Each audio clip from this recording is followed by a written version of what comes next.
Ok, deixa eu chamar então para cá para conversar com a gente o doutor Ricardo Garcia, que é do Centro de Pesquisas Latino-Americano, Centro Latino-Americano de Pesquisas Biológicas. Bem-vindo, doutor Ricardo, muito obrigada pela presença.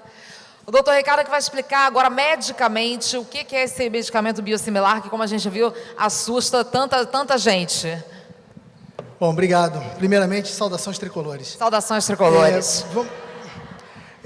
Peço desculpas aí por esse corrido todo. Na verdade, eu acho que hoje eu estou fazendo inveja ao grande personagem Ulisses de Homero, porque nem ele teve a odisseia que eu tive hoje para conseguir chegar até aqui. Então, eu espero que seja vantajoso e proveitoso para vocês, né? Já posso passar aqui? Ok. E peço desculpas também, porque eu vou ser um pouco como narrador de corrida de cavalo, porque eu vou ter que falar bem rápido.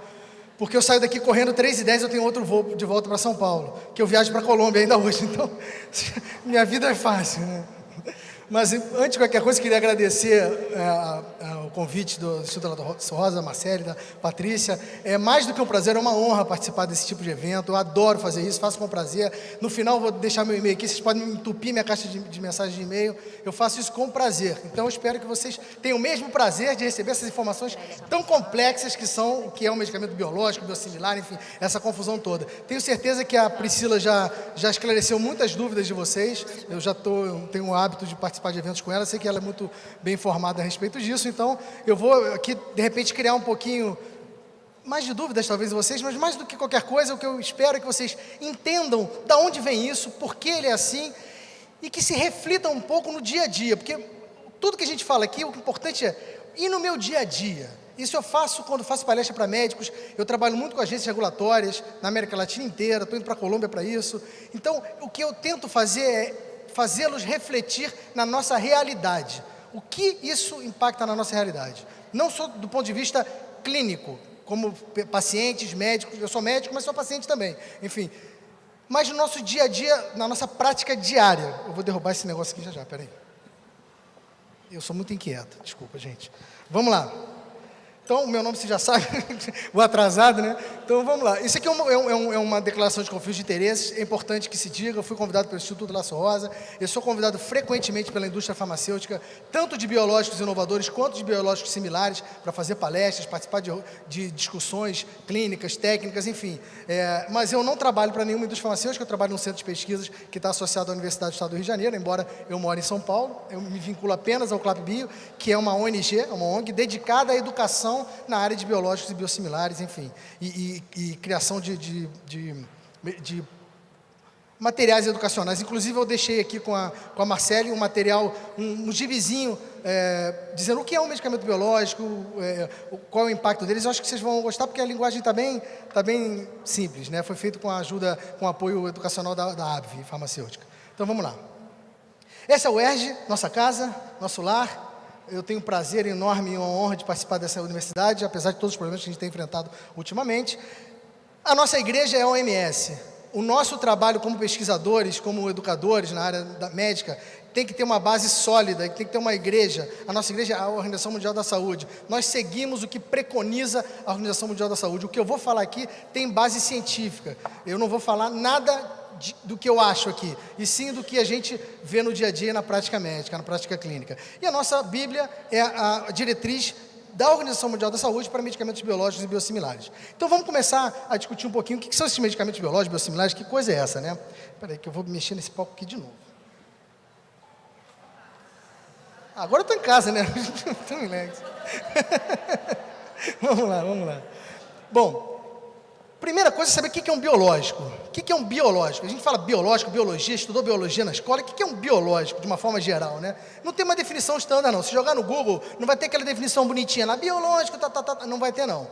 Vai ter muita coisa parecida, mas, assim, o que é biológico bonitinho não vai ter. Então, a gente pode dizer que é um composto derivado de célula viva. Isso é mais importante que vocês entendam. Bio é vida. Então, esquece o medicamento por enquanto. Um biológico é um composto derivado de vida, ou seja, ele pode ser expressado em plantas, em tecidos humanos, de animais. O fato é que vem de vida. Então, é uma coisa que não é feita quimicamente. Ela existe, ela nasceu e ela é cultivada. No caso dos medicamentos biológicos, a gente está falando, hoje o que a gente tem são proteínas, são moléculas enormes gigantes e que são utilizadas para terapia ou para prevenção de algum tipo de doença, como é o caso das vacinas, que são biológicos, né? Eu vou dar aqui eu gosto de fazer esse paralelo entre sintético e biológico, essa, para mim, é a parte mais importante dessa conversa de hoje, essa é a parte inicial, que é para sedimentar o conceito do que é um medicamento biológico, para que vocês entendam que, de fato, não dá para comparar e para se errar em relação ao sintético. Então, o que é um medicamento sintético? A gente está acostumado, aspirina, anti-inflamatório não esteroide, né? Diclofenaco, enfim. Isso são medicamentos feitos com bases químicas. Eu tenho uma receita, eu tenho os componentes, eu misturo esses componentes e no final do dia eu tenho um medicamento sintético. A farmácia de manipulação é o maior exemplo disso. Ela não é uma indústria farmacêutica, no entanto, ela produz um medicamento. E é um medicamento sintético. Por quê? Porque ela tem uma formulação cuja patente já caiu, né, há muito tempo, e por ter caído a patente, dá-se o direito ou a possibilidade de que alguém produza esses medicamentos. Então, como que se produz? Tem uma fórmula, eu pego 200 gramas de alguma coisa, 35 microgramas de outra coisa, e junto, para eu tenho um remedinho sintético. Químico, a gente está falando de química, tá bom? Ok? Se vocês não entenderam alguma coisa, pode levantar a mão, não precisa esperar no final para falar não, tá? Pode interromper. Então, eu tenho lá os químicos, né? A aspirininha lá que a gente tem, ok? E o que é o biológico? O biológico, ele não é simplesmente produzido, ele é cultivado, é um ser vivo. Vou dar um exemplo. Imagina que a Ana Paula tem uma vinícola e eu tenho a minha vinícola. E a gente tem uma cerca que separa, mas o meu avô plantou essas uvas e o do avô dela também plantou, juntos, eram amigos, enfim, e que a nossa uva é a mesma, tá? Cabernet Sauvignon. A única diferença é que tem aparentemente, é que tem uma cerca que divide, né? Mas o solo é até parecido, só que o adubinho que eu boto lá, que meu avô me ensinou a botar, é diferente do adubinho que o avô dele botou, do avô dela, desculpa, do que o avô dela botou. Digamos que isso registrou, ou seja, a matriz da célula é diferente. Eu tenho uva Cabernet Sauvignon, mas a minha matriz celular, minha mãe celular é diferente, porque eu cultivo de uma forma diferente da dela. E eu não digo para ela como eu cultivo essa uva, tá? Porque esse é o meu segredo. Esse é o meu primeiro segredo. Vamos para os próximos segredos. Fomos colher no mesmo dia, batemos um papo, tomamos ali o nosso vinzinho, colhi minhas uvas e entrei na minha vinícola e ela entrou na vinícola dela. A partir desse momento, então, eu não tenho ideia do que ela faz para produzir o vinho dela. Está lá dentro. E nem ela tem ideia do que eu faço no meu vinho. Mas eu colhi no mesmo dia, a safra do mesmo ano e a uva supostamente é a mesma. Sabe o que vai acontecer? No final do dia, quando eu tiver meu vinho pronto e ela tiver o vinho dela pronto, eles não vão ser idênticos.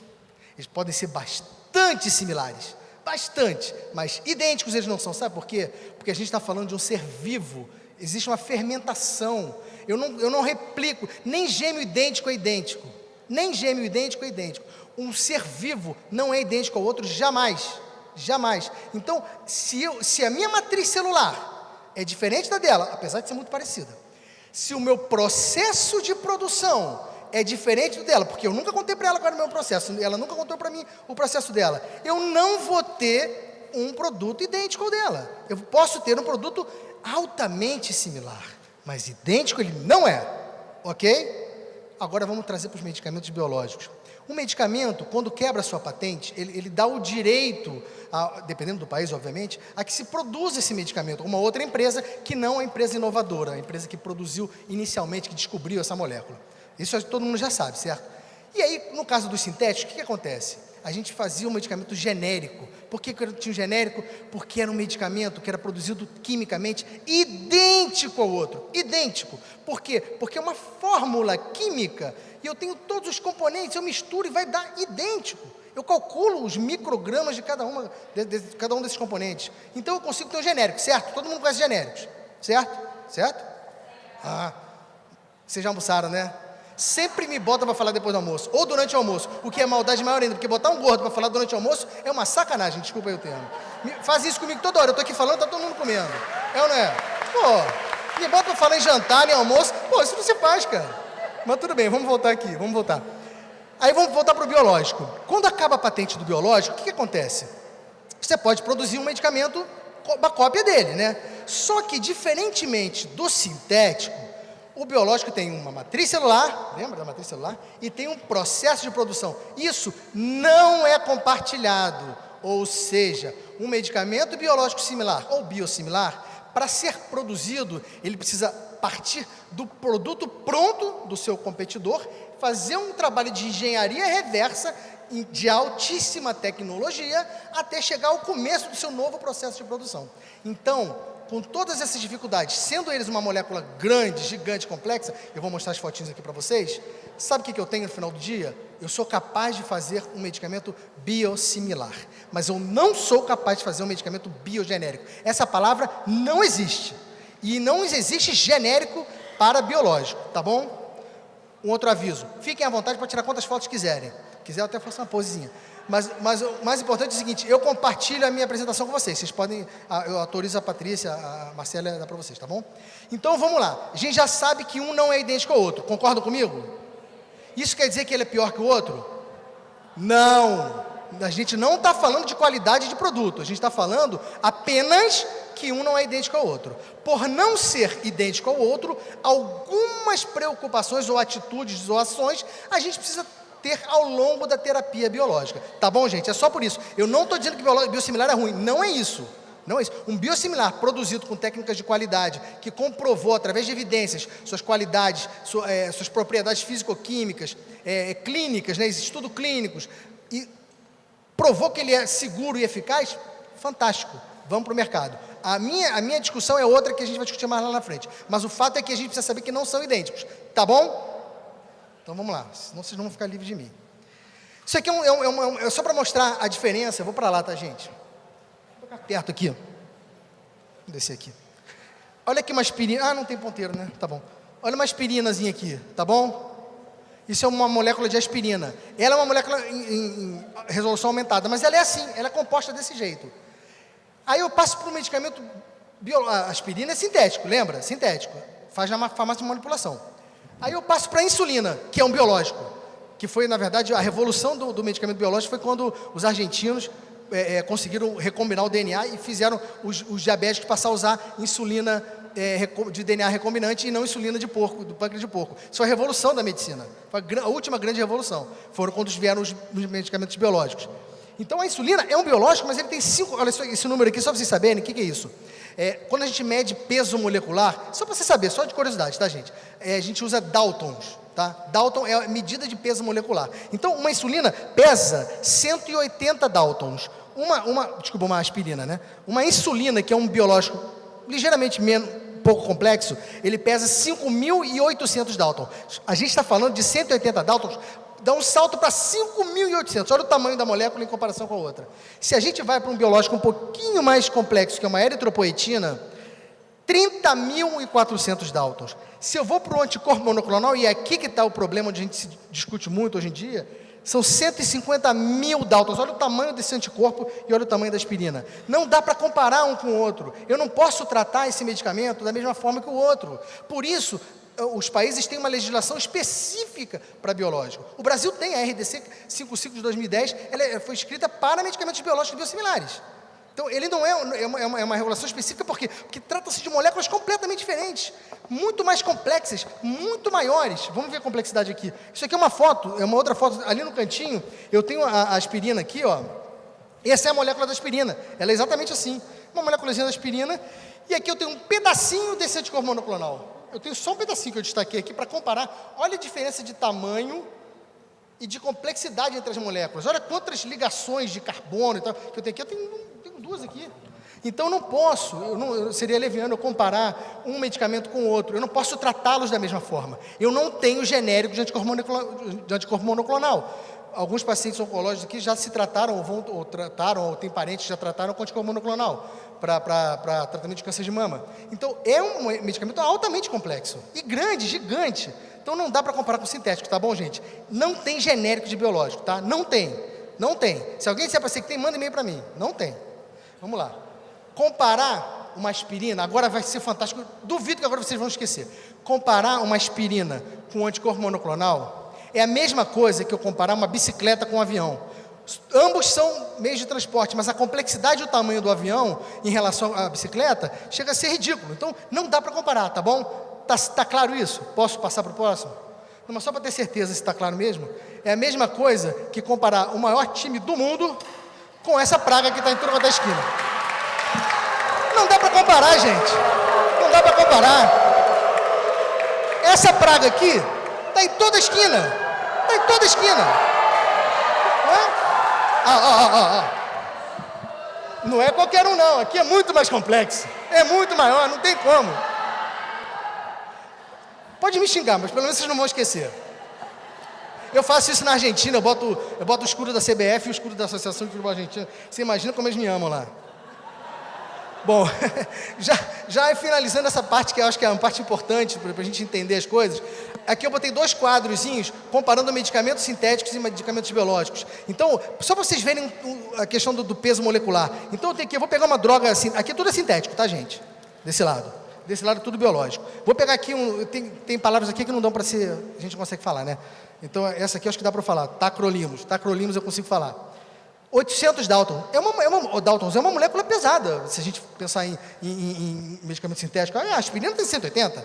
Agora, vamos começar. O biológico já começa com 5.800 e 150 mil. Então, gente, só para sacrificar, sacramentar e não ter mais dúvidas. Eu tenho, ao final do dia, no medicamento sintético, eu consigo ter um medicamento genérico.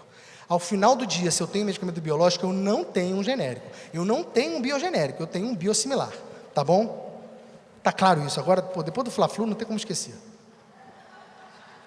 Então, só para garantir agora, eu posso dizer então que biosimilares são a mesma coisa que os genéricos? Eu posso dizer que os biosimilares são idênticos aos inovadores? Hein? Não, gente, ó, idêntico não é, lembra? Eu falei, não é idêntico, é altamente similar, mas não é idêntico. Então eu vou voltar a pergunta, vou fingir e não volto. Voltar. Finge que eu não perguntei, tá? Eu posso dizer então que os biosimilares são idênticos aos inovadores? Fala, Tiaguinho. Tiago. Agora respondeu. Não, ele não erra, não. Eu posso dizer que Tarantino é idêntico ao Federer? Pô, se você disser que não é similar, é muito similar, mas idêntico eles não são. Tá? Um é cineasta e outro é jogador de tênis. Tá bom? Não são idênticos. São muito similares. Não se confundam. Eles nunca serão idênticos. Nunca serão idênticos. Então vamos lá. E por que eles não são? Porque são drogas produzidas, as sintéticas são drogas produzidas por técnicas químicas, os bioterapêuticos são proteínas maiores, complexas, a gente não consegue fazer algo igual, com a tecnologia que a gente tem hoje, a gente não consegue fazer alguma coisa idêntica. São biológicos, são vivos, tá? São muito complexos. Então, a gente não pode, para um medicamento biológico, fazer aqueles estudos de bioequivalência que se fazia para genérico. O que precisa para medicamento biológico é estudo clínico mesmo. Depois de toda uma caracterização de uma molécula bem caracterizada, a gente passa para a parte dos estudos clínicos, para confirmar a eficácia e, principalmente, segurança na utilização desses medicamentos. É onde está o problema. Vamos lá. Qualidade, eficácia e segurança. Esse aqui é o nosso mantra.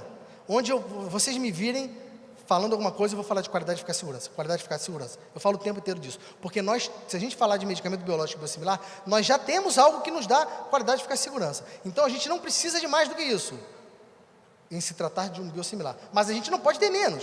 Então, para ser aprovado, ele precisa demonstrar com as suas evidências próprias que ele tem qualidade, eficácia e segurança comparadas ao medicamento inovador. Ponto. Esse é o ponto.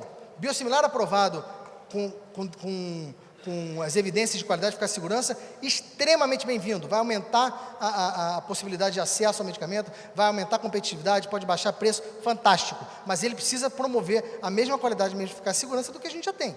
Se a gente for falar de oncologia, então, não tem nem como discutir isso. Tem que ter.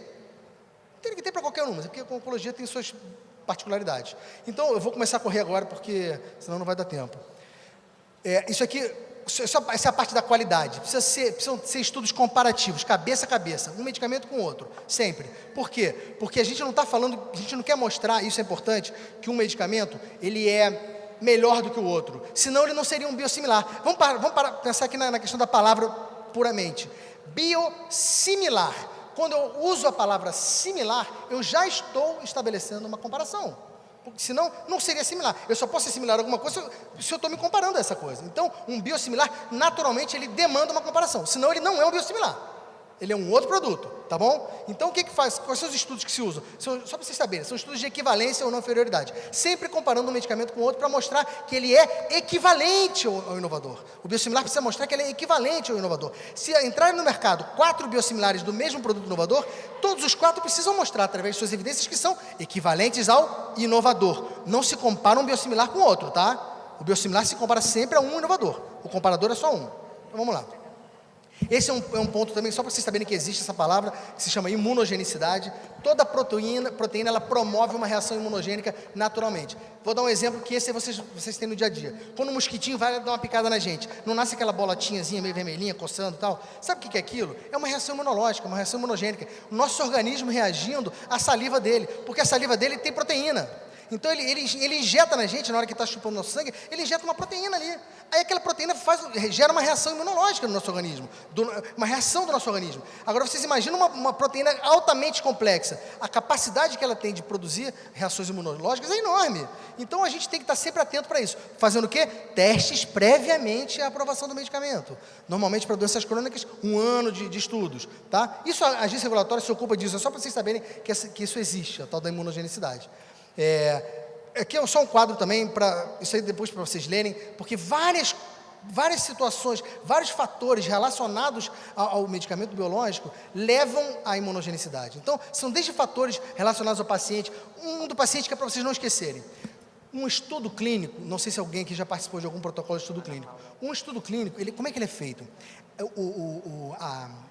A equipe, ela escolhe a dedo os pacientes que vão participar daquele estudo. Por quê? Porque eles precisam ser homogêneos, eles precisam fazer parte de um protocolo. Então, eu escolho esse paciente, esse, de acordo com o que eu espero daquele estudo. Então, é um grupo altamente homogêneo. E se alguém foge daquele grupo, eu tiro ele do estudo. Então, o estudo clínico, ele demonstra evidências do que eu posso esperar daquele produto quando ele for ao mercado. Porém, no momento em que esse produto é aprovado por uma agência regulatória e que passa a ser comercializado, um número muito maior de pacientes vai ter acesso a esse medicamento, num espaço de tempo muito menor do que um estudo clínico, e agora o pior, o mais peculiar. Pacientes que têm outras patologias associadas, que não foram estudadas conjuntamente no estudo. Então, pacientes que têm comorbidades, pacientes que tomam outros medicamentos e que estavam fora daquele protocolo do estudo. Então, o mundo real, ele é muito diferente do mundo do estudo clínico, que é um mundo homogêneo. Então, principalmente na questão da imunogenicidade, que as respostas vêm, às vezes, tardias, precisam ser monitoradas desde o dia 1 em que esse medicamento é aprovado. Obviamente que já teve os seus estudos previamente de aprovação, mas a partir daí precisa ter um rastreamento desses pacientes, desses produtos, tá bom? Isso é só para vocês entenderem que existe essa imunogenicidade. E onde que ela estoura? Na intercambiabilidade. O que é intercambiabilidade ou intercambiabilidade? As duas palavras funcionam, todas as duas são difíceis de falar. Mas o mais importante é saber o seguinte: intercambiabilidade é a capacidade de você mudar uma terapia para outra, de um medicamento para outro. Quando a gente fala de intercambiabilidade, principalmente pensando em medicamentos biológicos, a gente não pode esquecer que isso é uma determinação regulatória. Quem determina se um medicamento é possivelmente intercambiável por outro, um biosimilar com um biológico inovador, é a agência regulatória através da promoção de um decreto, de uma norma. O Brasil hoje não tem. Na verdade, só um país tem, que é os Estados Unidos. O FDA é o único país que tem um documento, uma norma para a intercambiabilidade em biológicos. Tá? Então, é uma coisa que o mundo vem discutindo. Ano passado eu fiz umas 4 ou 5 reuniões fora do Brasil só para discutir intercambiabilidade. Então, esse é o que mais se discute hoje no mundo inteiro. Então, só para vocês saberem, não são vocês que vão definir se é intercambiável ou não. Deve ser a agência regulatória, tá bom? Aqui eu botei o switching médico, porque vocês já devem ter passado por isso em algum momento. Vocês tinham uma terapia e, juntamente com o seu médico, vocês decidiram mudar a terapia. Ou seja, eu tomo um remédio ABC e eu mudei para o DEF. Isso é uma decisão conjunta entre o paciente e médico. Não é mudar de um inovador para um biosimilar. É mudar de terapia, ou para outro medicamento, tá? Isso é normal. Agora, o que a gente chama de switching não médico, ou non-medical switch, que eles falam em inglês, é quando essa mudança, ela se dá sem que seja por uma decisão médica, ou seja, por uma decisão econômica. A gente compra medicamento por licitação aqui no Brasil. Então, muito provavelmente, é possível que em algum momento vocês tenham acesso a diferentes medicamentos de acordo com o momento que vocês forem receber a infusão, ou forem, no caso de artrite reumatoide, que forem receber na farmácia de alto custo. A gente não sabe qual é o processo decisório do dispensador ali na hora de entregar o medicamento. Vai que ele tem os dois na prateleira, qual que ele vai te dar? se a gente prescreve não prescreve pelo nome comercial, prescreve pelo nome do fármaco. Então, o que a gente tem que tomar cuidado, e isso é uma decisão, uma discussão muito mais ampla, mas é importante que vocês saibam, é como minimizar o risco associado a isso. E importante também, porque isso precisa ser isento. Quando eu falo desse intercâmbio entre o medicamento biológico e o biológico similar, não existe bandeira, tá, gente? Serve para os dois. Se vocês iniciam uma terapia biológica com um biosimilar, e em algum momento você tem a oportunidade de fazer esse intercâmbio para o inovador, o problema é o mesmo. Os riscos são os mesmos. Tá? Eu não estou aqui defendendo que eu não posso mudar do inovador nunca para o biosimilar. Não, eu não devo, porque a gente não tem hoje evidências que nos garantam que isso não terá problemas, eu não devo ficar intercambiando entre um e outro. Seja ele do biológico inovador para o biosimilar, ou do biosimilar para o inovador. Esse intercâmbio entre eles não tem bandeira, não tem empresa. É ciência pura, é imunogênico. A imunogenicidade ela não tem bandeira. É meio complexo isso, né? Mas a mensagem é a seguinte: você recebeu um medicamento biológico, complexo, imunogênico, de um produtor, e amanhã receber supostamente o mesmo medicamento de outro produtor, seja ele quem for o produtor, existem riscos associados a isso. Não é para alarmar. A gente não sabe exatamente o que vai acontecer, porque a gente não tem história. Tem 2 anos que tem um medicamento anticorpo monoclonal aprovado no mundo. Então, a gente ainda não tem história. Mas evidências sugerem que podem vir a ter reações imunogênicas. Então, se a gente puder evitar num paciente estável, eu tenho um paciente estável, tratando com medicamento biológico, não importa se ele é inovador ou biosimilar, ele está estável. Eu sugiro, como médico e como pesquisador, que não se mude para o outro, que se mantenha, porque eu não sei o que pode vir a acontecer com essa mudança, no sentido de, e o que vai acontecer não é, teve um infarto e morreu, não é isso não, gente. Eu estou falando das reações imunogênicas, você ter diminuição da eficácia do medicamento. Por quê? Porque o seu sistema imune, que está acostumado com aquela proteína, ele começa a ver a outra, que é parecida, mas ele não gosta dela. O sistema imunológico a gente não domina. Aí ele começa a atacar. Aí você tem perda de eficácia. Aí o que você faz? Volta para o inovador. Quando você volta para o outro, que fosse o biosimilar. Quando você volta, o que ele faz? Não, agora eu não quero mais esse também não. Sabe o que acontece? Vocês perdem uma terapia. Aí tem que mudar de terapia. Então esse risco, a gente sugere que não se corra por enquanto. Pode ser que ano que vem eu volte aqui e fale, galera, está funcionando. Está show. Não tem problema nenhum intercambiar. Mas hoje eu não tenho evidências. Mas eu tenho evidências que não são clínicas, são evidências científicas, laboratoriais, que pode haver uma reação imunogênica num curto, no médio e no longo prazo, tá bom? Então é importante vocês saberem isso, porque isso é o dia a dia de vocês, porque isso vai impactar, porque vocês vão receber um medicamento ou outro, então isso impacta. E que é o nosso medo, que é exatamente isso, é uma troca involuntária. Eu não sei que medicamento eu estou recebendo, muitas vezes o dispensador também não sabe, o seu médico então não vai saber mesmo. Se a gente está falando aqui de artrite reumatoide, eu não sei quanto tempo você leva para voltar no médico, 6 meses, 8 meses? Uns 6 meses. Imagina em 6 meses, eu não sei qual depende da terapia, mas se você precisa mês a mês, voltar lá para receber vamos dizer assim, sua cota do mês. Se você só vai voltar ao seu médico daqui a 6 meses, se você não anotou todos os medicamentos que você recebeu, ele não sabe também. Se você no meio do caminho teve essa transição de um para o outro para um, se acontece alguma coisa, ninguém vai saber por quê. Então, isso vai aqui minha dica também, que eu sempre falo quando eu faço palestra para a associação de pacientes. Toda vez que for receber um medicamento biológico, anote. Pede para a pessoa anotar que medicamento vocês estão recebendo. Se vocês não podem guardar a caixinha, anota quem produziu aquele medicamento, lote de fabricação, data de caducidade, como é que chama? Data de validade. Eu me confundo. Ano passado fiz 44 palestras, 38 em espanhol. Então, às vezes, eu me confundo na palavra aqui. Caducidade. Então, a FET não é. Data de validade. Anota isso tudo e leva para o médico. Doutor, nesses 6 meses que eu não vim aqui, eu recebi esse. Por favor, bota no meu prontuário. E o nome do fabricante, não, claro. E dá para ele. Ele vai anotar no prontuário, que é o seu, é a sua história clínica, tá bom? Cuidem de vocês também. Isso aqui é a nossa realidade hoje. Hoje eu tenho um biológico, que é o primeiro aí. Se eu entro um biosimilar no mercado, eu tenho essas possibilidades de intercâmbio entre um e outro, né? Mas se eu tenho 2 biosimilares no mercado, eu vou ter essas quantidades de possibilidades de mudança de um para o outro. Se eu tenho 4 biosimilares no mercado, a minha vida vai ser essa. Então, hoje eu não tenho evidências que me digam que essa última vida é boa para mim. Então, eu devo ter cuidado. O sistema de saúde está preocupado com isso. Não sou só eu não, a Anvisa está preocupada com isso. O Ministério da Saúde está todo mundo preocupado com isso. Então, a gente está buscando discutir caminhos e meios para minimizar esse risco, tá? Vocês não estão desamparados. Já finalizando aqui, eu acho que estou finalizando, não me lembro mais. Eu vou falar aqui dos dispositivos, que isso também é algo que impacta no dia a dia de vocês. Vocês imaginam que, no caso, vou dar um exemplo aqui, trastuzumab. O trastuzumab, ele muitas vezes é vendido em multidosagens. Então, o que acontece? Dependendo do peso do paciente, enfim, ou da terapia, da prescrição, da posologia, você recebe parte dessa multidosagem. E é comum armazenar o que sobrou para ser utilizado em outro paciente. Isso não está errado, não. Ele é feito para isso. Ele tem um tempo de utilização quando ele é guardado, bem armazenado. Acho que 72 horas, 48, 72 horas, alguma coisa nesse sentido. Então, vocês imaginam que um paciente chegou, utilizou metade do frasquinho, aí ficou mais metade guardadinha lá. Aí, na hora que a pessoa vai infundir no próximo paciente, ele precisa de mais do que aquela metade. Aí, o que ele faz? Vai lá no estoque, né, para trazer, para complementar. Quando ele chega no estoque, é de outra marca. É um biosimilar. Ou digamos que você esteja usando um biosimilar, ele vai lá no estoque, é um inovador. E aí, ele vai misturar os dois?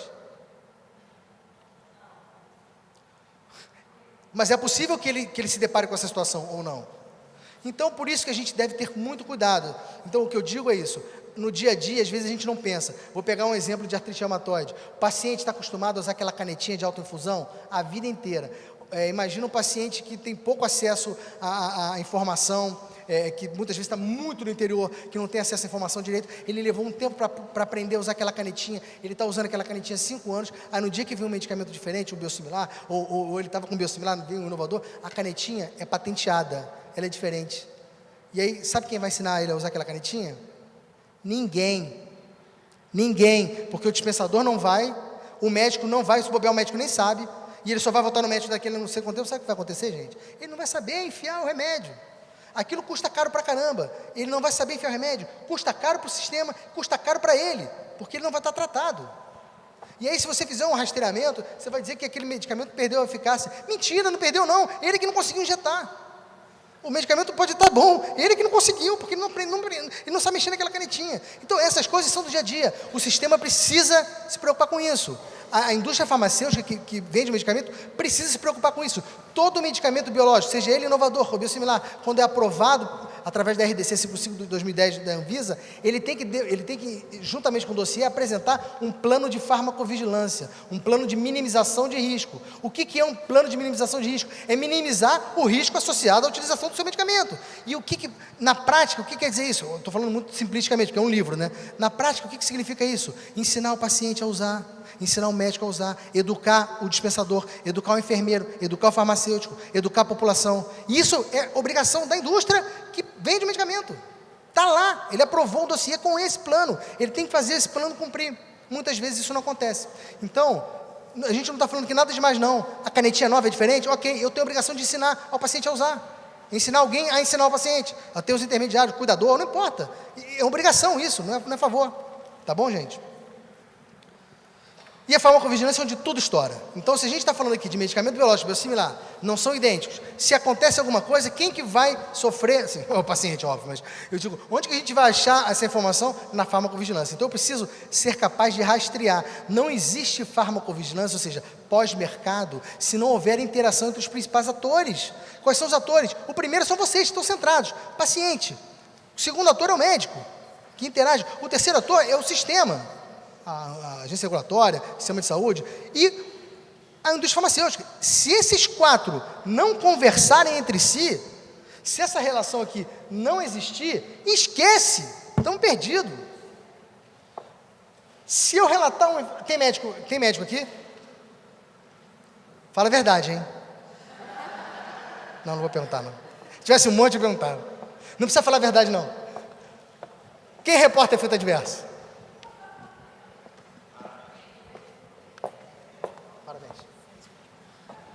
Porque a gente não tem cultura disso, gente.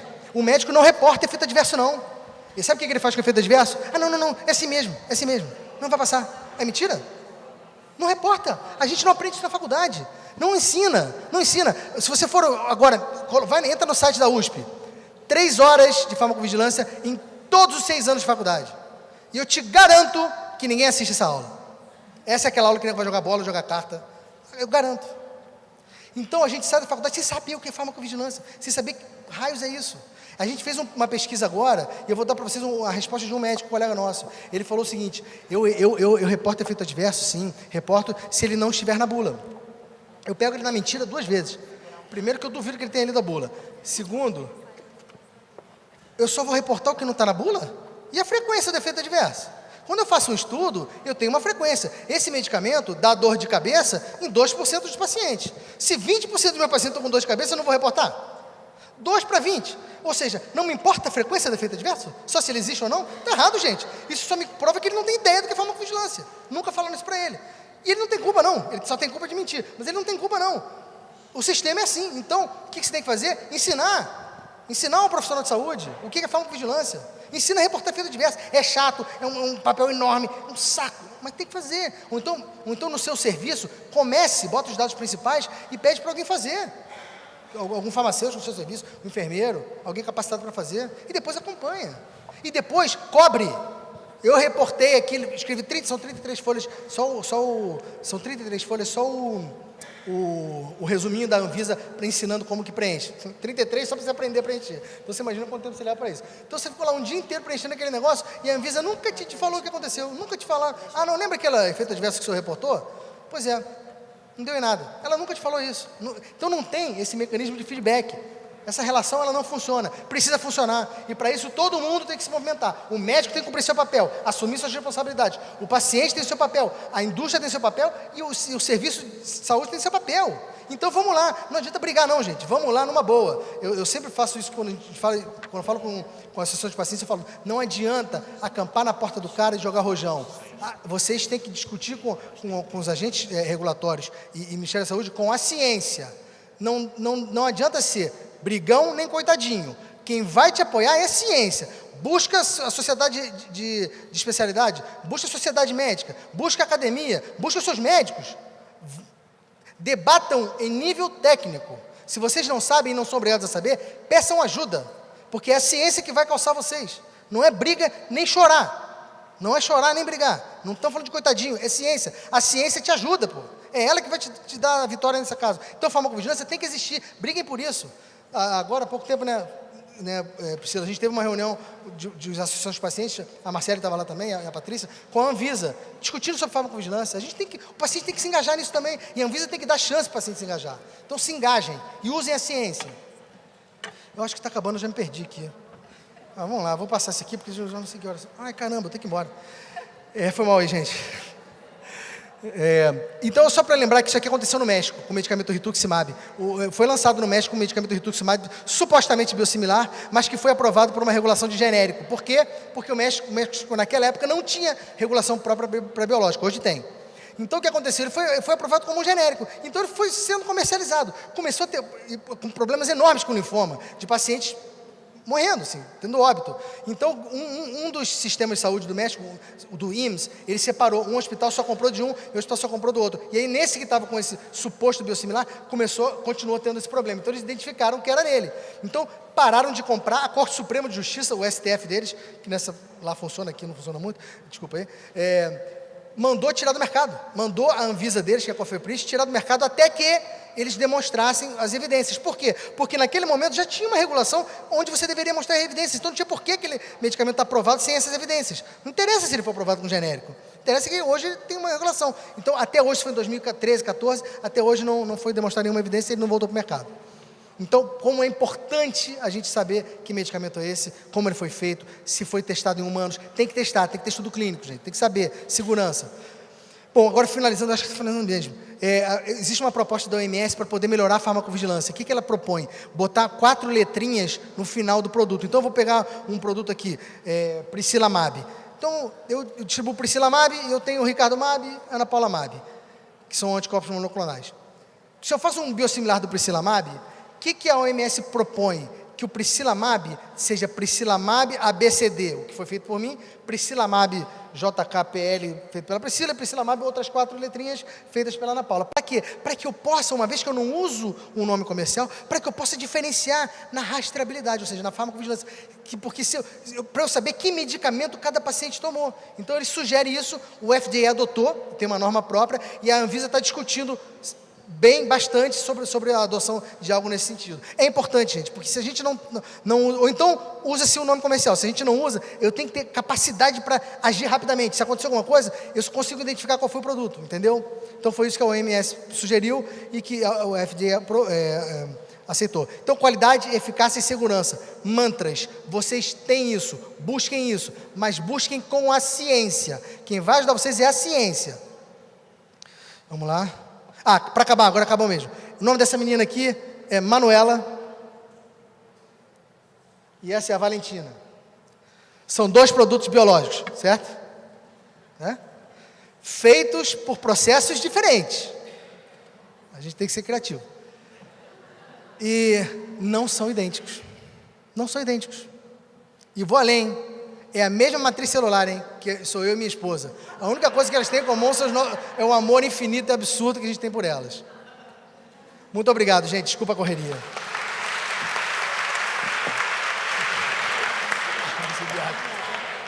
Fala pra caramba. Gente, doutor Ricardo, muito obrigada pelas suas explicações, um assunto árido, mas acho que deu para entender bem, ainda por cima com bom humor. Tinha que ser tricolor, né? Claro. É diferente, é muito mais outro estilo, né? Acho que dá tempo de uma perguntinha. Uma pergunta, gente. Quem tem pergunta para fazer? Ricardo. Boa tarde. Meu nome é Magda Gomes, eu sou oncologista, participo do Comitê Científico do Laço Rosa. Parabéns pela excelente palestra. Obrigado. O que acontece, eu acho que na prática, quem está de frente com o paciente é o médico. Então, quando a gente está no hospital universitário, o grande problema é que as licitações são feitas de uma maneira que o médico não pode influenciar. E a partir daí é feito compras de medicamentos que a gente tem que utilizar e sem saber a procedência e a qualidade. Então a gente sabe hoje que a indústria, quando você reporta em relação à farmacovigilância, é muito séria em relação a responder e ir atrás dos efeitos colaterais. Realmente o que você falou, dá muito trabalho? Dá, mas é uma vida. Então é a paciente e é a gente que é responsável pelaquela vida que está na nossa frente. E em relação aos efeitos colaterais, a gente que vai responder pelas consequências de um tratamento que tenha, que a gente sabe, com impurezas e que possa ter complicações. A questão como a gente, como médico, poderia intervir, já que as licitações são feitas independentes. Assim, são os gestores, são os diretores dos hospitais, são os farmacêuticos que definem o tratamento a ser feito. Excelente pergunta, Magda. Obrigado pela pergunta. Existem formas diferentes, a boa e a ruim. A ruim é realmente juntar o corpo clínico do hospital e dizer que não vai usar. Isso é ruim, porque corre o risco do paciente não receber medicamento nenhum. O que eu sugiro é que a sociedade científica e oncologia tem... Eu me lembro que teve uma reunião no ano passado, eu não sei porque ainda não foi feito, mas que a sociedade científica se pronuncie através de um position paper, ou algo nesse sentido, um white paper, não importa, um documento onde a sociedade se posiciona de acordo com esse medicamento e aí a sociedade cientificamente exija que as autoridades tomem alguma ação em relação àquilo. Então, a minha sugestão é que seja via sociedade médica. Não vai ter resultado a curto prazo, não vai ter, mas você pode ter a médio prazo. Ou então é aquilo que eu falei, juntar, não, a gente não usa esse medicamento. O risco é o seu paciente ficar sem nenhum medicamento. E aí é aquela decisão horrorosa, né? Porque ou eu brigo para o meu paciente ter o que ele já tem, correndo o risco de ele não ter nenhum. E aí, para ele não ter nenhum, então eu dou um desse. Eu posso fazer isso, para ele não ter nenhum, então eu vou dar esse e não fazer mais nada. Mas eu posso fazer isso. Para ele não ter nenhum, eu vou dar esse. Porém, eu vou brigar para que ele tenha aquele um. De que forma? A melhor forma é através do comitê científico ou da sua instituição ou da sociedade científica, conjuntamente com a associação de pacientes. A associação de pacientes tem um peso muito grande nisso.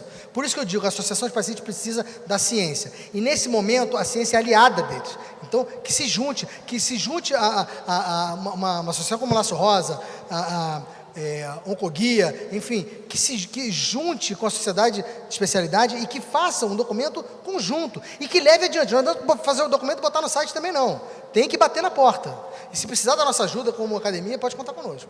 Exatamente essa diferença. É exatamente isso. O que você falou, o tratamento do paciente oncológico é diferente do tratamento do paciente que tem do cardiopata, enfim, de outras moléculas que são menores e que têm muito menos efeito colateral e consequências graves do que o paciente oncológico. Então, assim, a relação dos anticorpos monoclonais, que a gente está discutindo muito, além dos quimioterápicos, essa questão da fiscalização, eu acho que seria importante em relação à incorporação. A gente agora mesmo no CREMERGE, a questão da L-asparaginase em relação à criança, né? Então, isso, ou seja, se calou, não se falou mais disso. A princípio passou por todas as etapas de regulamentação e a gente sabe que não é, né? Muito bem colocado. E realmente, a pressão ela tem que vir desde o começo, desde o registro, né? Senão vai estourar na farmacovigilância. E a doutora Márcia falou isso lá, né? Estoura na mão dela. Ricardo, só um comentário. Gilberto Amorim, oncologista também. A Sociedade Brasileira de Oncologia Clínica vai publicar as diretrizes de biosimilares muito em breve, porque a gente está juntando com as outras diretrizes que os Teve uma grupos reunião no trabalharam. passado, não foi? Sim, O Denizar, que é meu o companheiro, PP já está pronto, eu já li, inclusive porque eu faço parte do grupo de mama e não do grupo de biosimilares, mas o texto está muito bom e a sociedade está preocupada com isso, porque nós somos hoje quase 2.000 especialistas no Brasil inteiro. E é uma questão de minutos a gente ter biosimilares no dia a dia da oncologia. A Reumato também está se movimentando. Já fez alguma coisa, mas eu sei que está se movimentando também. Sai, não sai? Vai sair breve também. Legal, ótimo, excelente. Bom, gente, vamos liberar o doutor Ricardo, que eu já estou tensa com o voo dele, que é daqui a pouco, né? 3h10, Voo 3h10. Obrigado. Muito obrigada. Obrigada também, Priscila, por ter participado. Doutor Ricardo, parabéns pela palestra. Vá voando até o seu voo. Prazer, viu? Isso.